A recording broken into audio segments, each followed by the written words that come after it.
D'abord que c'est un honneur et que c'est un bonheur d'être parmi vous. C'est la première fois que je suis invitée à cette manifestation des critiques Awards, Paris Critics Awards, Yeah.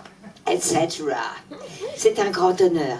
Et c'est un grand bonheur d'être l'ambassadrice de Gilles Jacob. Voilà. J'ai connu Gilles Jacob l'année d'Indochine, dernier film français à obtenir un Oscar. Quel dommage pour Emilia Pérez. C'était en 1991, c'était la sortie d'Indochine. J'ai été invitée régulièrement au Festival de Cannes, comme vous, par sa générosité, par son élégance et par sa fidélité. Il m'a invité à faire partie du jury du Festival de Cannes 1999 avec un palmarès tout à fait explosif dont vous vous rappelez peut-être. Alain Terzian peut-être s'en rappelle. Voilà. Et qu'est-ce que je peux dire? Très heureuse de saluer Patrick Sobelman avec qui j'ai fait de beaux films. L'autre, et puis la trilogie de Lucas Belvaux. Voilà. Je m'arrêterai là. C'est une déclaration d'amour à Gilles Jacob que je vais vous lire. Voilà.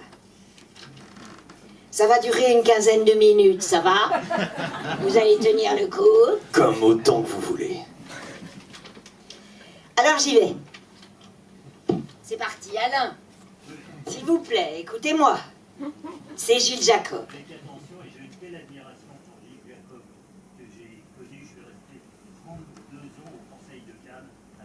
Ah oui, 32 ans au Conseil de Cannes, oui. On peut connaître l'homme, ouais, Bon, alors, la lettre. Écoutez bien.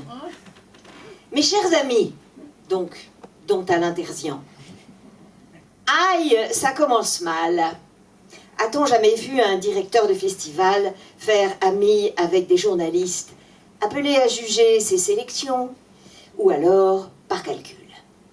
Cependant, permettez-moi d'objecter qu'ayant été moi-même critique à deux périodes de ma vie, ayant même fondé une revue en 1949, je me range avec fierté dans votre glorieuse communauté. J'y ai toujours de vrais amis, justement, qui m'ont donné l'occasion de vérifier les propos de Charles de Saint-Évremont, critique, lui aussi, on n'en sort pas, sur la reconnaissance. Cette reconnaissance, je vous l'avoue, je vous l'avoue aujourd'hui, pour avoir bien voulu m'honorer et pour avoir témoigné de ci de là que l'amour du cinéma était aussi important que le cinéma.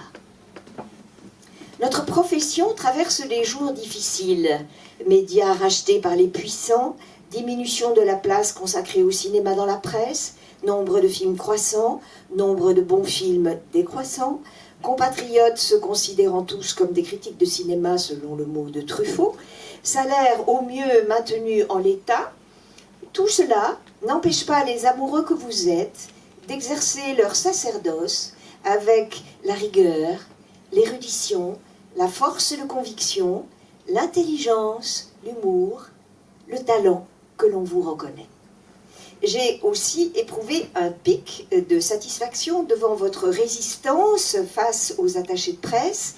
Les attachés de presse, je les ai bien connus, j'en ai apprécié l'ardeur, l'enthousiasme, le goût même parfois, mais quand ils voulaient savoir dès la fin de la projection ce que je pensais de leur film forcément génial, je disais stop et je filais par la sortie de secours. Je revois encore Bertrand Tavernier et Pierre Rissian, alors attachés de presse, mais surtout complices, barrer la route aux critiques, salvagram, tant qu'ils n'avaient pas avoué bon gré mal gré leur amour pour le film, fin du flashback. C'est pourquoi quand, par exemple, vous avez tenu bon pour recevoir des liens, lorsque ce fut techniquement possible, plutôt que de courir en salle de projection, je me suis dit que pour une fois, les attachés de presse avaient dû céder, que la critique se payait encore le luxe, de résister, ce qui n'était pas évident. Bien sûr, il vaut mieux voir les films en salle, mais il s'agissait d'une question de principe, et on le vérifie tous les jours en ce moment, il est parfois vital de tenir bon. Je me souviens aussi, dans mes débuts à l'Express, avoir été interdit de projection par Claude Berry pour une critique pourtant pas bien méchante du cinéma de papa. Plusieurs critiques parisiens avaient alors décidé de boycotter les projections tant que je ne serais pas à nouveau admis, et les choses sont rentrées dans l'ordre. De l'intérêt de se serrer les coudes en bande organisée. Résistance, résistance. Fin du deuxième flashback. Sur ces encouragements, je vous quitte, en vous remerciant et en vous faisant bien mes excuses pour n'être pas parmi vous.